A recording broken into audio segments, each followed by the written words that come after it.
$30,000. That's the guaranteed base salary of every athlete in the X Games League gets paid this summer. Before bonuses, before prize money, before anything extra. That sounds like progress. And yeah, it might be actually progress. But guaranteed salaries don't show up in extreme sports until someone has already decided that the culture is less than the contract. 4 clubs, a draft, city jerseys, and a point season. And they did it without asking a single one of the sports that built them whether this is what they wanted. I've personally been thinking about this for months now, because there are 2 completely different ways to see what just happened, and I don't think either one is actually right. On the one take, this is the smartest survival move the X Games has made in 20 years. On the other, this is the moment it finally stopped being the X Games. I've personally done skateboarding and I've been training parkour for over 15 years. I've watched extreme sports from the inside for most of that time, across the Netherlands, Taiwan, and a lot of places in between. I've seen what happens when sports that started underground get picked up by bigger and bigger organizations. And the X Games is basically the full story of that, played out across 30 years for an entire category of sports, all at once. So let me walk you through what actually changed and why I think this is a more important moment than most people are treating it. My name is Sipko and this is why the X Games just changed everything. So let's dive in. The first X Games happened in the summer of 1995 in Rhode Island. ESPN spent about $10 million on it. 200,000 people showed up. They called it the Extreme Games. They had skateboarding, BMX, and way more sports. Things that in 1995 had basically no home on TV. And here's the thing, most people don't know or kind of forgot. The X Games didn't happen because ESPN loved extreme sports. It happened because a guy called Ron Semiao, I might pronounce it wrong, an ESPN executive, noticed that Gen X viewers were leaving traditional sports. And he figured, if we can build a competition around what those kids are already doing, we can sell it to advertisers. And the X Games was, at its core, a TV strategy. A way to package a generation's culture and sell it to Mountain Dew and Nike. And I don't say it to trash it, because the fact is, it actually worked. And it brought real money into the sport that basically had nothing. Before the X Games, skateboarding was kids in parking lots. BMX was kids in fields. No mainstream contracts, no prize money, no visibility beyond local scenes. The X Games changed all of that. It put Tony Hawk's name on billboards. It gave riders a stage that they would have never had before. But that's kind of a big deal, right? You take the money, you take the platform, and with it, you hand somebody else a stage on what the sport looks like, what it's allowed to be, and what fits in the broadcast window. And for a long time that deal felt fine, because the sports were growing, the athletes were getting paid, and nobody was actually asking who's really in charge. And that's where it starts to get interesting, because after 15 years of growth, you know what? Something started to slip. By 2019, the Winter X Games was averaging about 600,000 viewers, down 27% from the year before, and the lowest it had been in at least 20 years. The event that once felt like the center of youth culture was becoming harder and harder to sell. And especially when YouTube, Instagram, and then TikTok gave individual athletes a direct line to their audiences that were way bigger than any TV broadcast could reach. So why would you watch a 3-day ESPN production when you can just follow the athletes you really care about directly and see probably everything? The X Games had built its value on being a place where action sports happened. And slowly, without making a big announcement about it, that stopped being true. The athletes just became more famous than the event. Their social media numbers were bigger than the broadcast numbers. The whole thing kind of flipped, just like a kickflip. And then in 2022, something happened that I think was a bigger signal than most people caught at that time. ESPN sold a major stake of the X Games to a private equity firm called MSP Sports Capital. Not a media company, not a sports organization, a private equity firm. The same one that owns a stake in McLaren Racing, the same financial model as F1. That is not just a random comparison. When a private equity buys something with a strong brand and strong audience, the playbook is really consistent. Restructure it around a league format, globalize it, and scale it like a franchise. And this is how you turn a culture into a product. And then you sell the product to people that didn't care about the culture. Ta-da! So from 2022, the question was never really if the X Games was going to change. It was just into what? So this brings me to what actually happened. So here is what the X Games League actually looks like. Because I've seen a lot of coverage that explains that it was announced, but not many people breaking down what it actually is in practice. So let's dive in. So there are 4 clubs: Los Angeles, New York, Sao Paulo, and Tokyo. Each club has 10 athletes, 5 men, 5 women, competing in skateboarding and BMX only. There was a real draft, a snake draft, like the NFL. More than 150 athletes went into the pool, and 40 were selected across 5 rounds.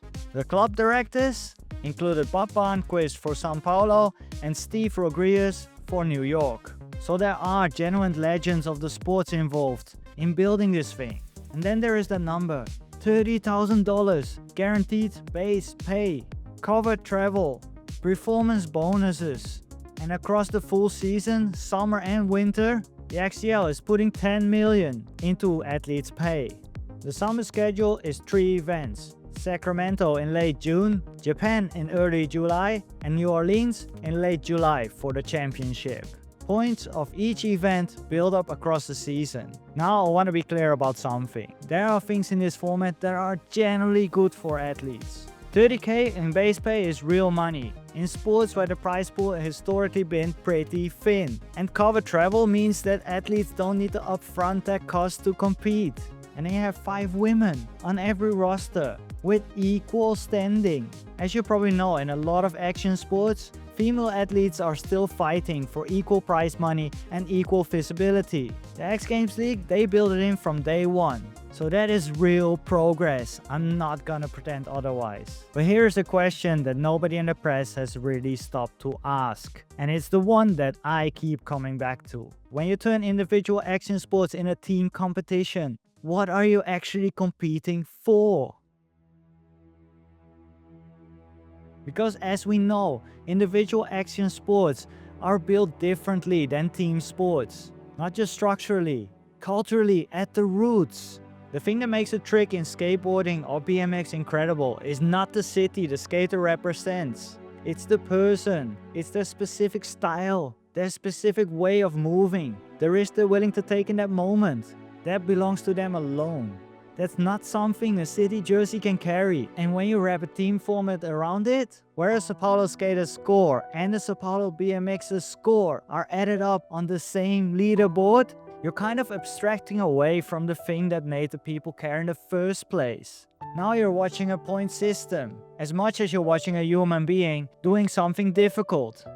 There's a parallel in parkour that I think a lot about. And I think it's actually the reason parkour wasn't included in the XGL. And I don't think that's an accident. Parkour has always been one of the hardest action sports to package for a reason. At its core, it's not competitive. And it was built around movement and creativity. Getting from A to B in the most expressive way you can. At least that's my opinion. The whole thing falls apart the moment you add a scoreboard. Because the point was never to beat someone else. To push your own limits, to figure out what you're actually capable of. I remember training a late evening at a spot in Taiwan. Lights going, nobody else around, working on a precision jump I've been thinking about for weeks. No camera, no audience, no points. And that moment felt more real to me than any stadium competition I've ever watched. Because the only thing at stake was between me and the movement itself. That feeling, that's what a team league can't give you. Not because it's a bad format, but because it's built for a completely different purpose. Team sports, they are built around loyalty to a jersey. Action sports were built around loyalty to a person, not a jersey. And you can't really have both. At some point, you have to decide which one you're selling. Most people are seeing the XGL as either a bold innovation or a sellout. And I get why, those are the obvious positions. But I think both of them actually miss what is actually happening. The X Games didn't just change their format. They made a deliberate choice about who they're for. The original X Games was for the athletes first.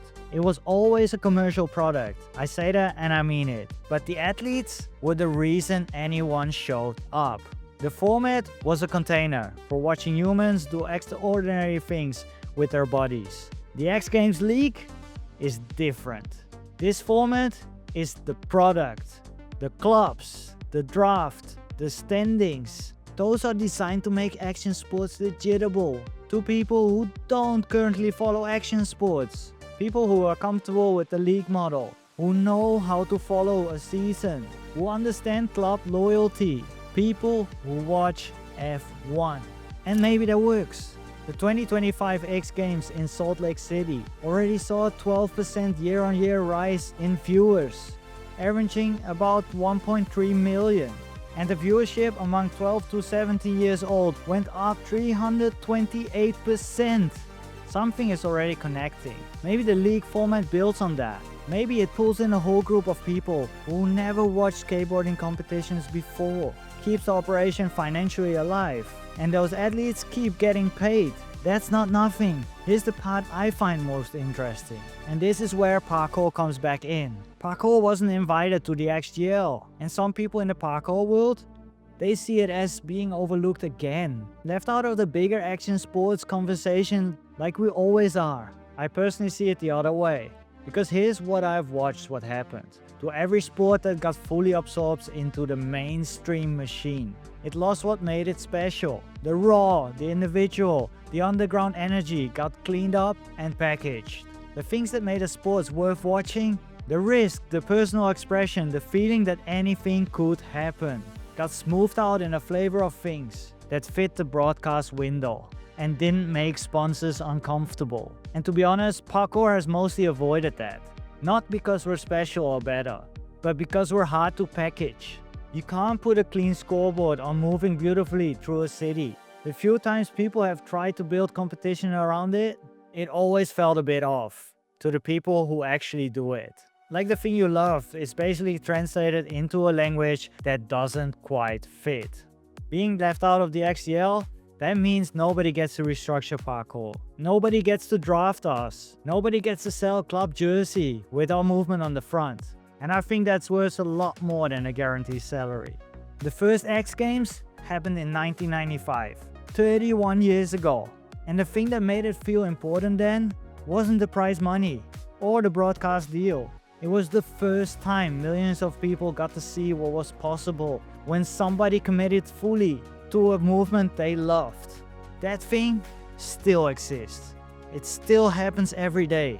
In parks, on rooftops, in schoolyards, in cities nobody makes documentaries about. It's just not always on screen. The X Games League is asking whether action sports can survive as a franchise product in a modern sports economy. And that's the real question. And I don't think the answer is obvious. And I'm curious to see how Sacramento goes. Whether the team format feels alive, or whether it feels like something important got left out. But I know what I'm gonna be watching for, and it's not the standing. Thank you for watching. If you got thoughts on this, whether you think the league format is the future or the league format is a mistake, let me know in the comments. I would really love to hear it. See you in the next video because there's a lot more to come. Bye!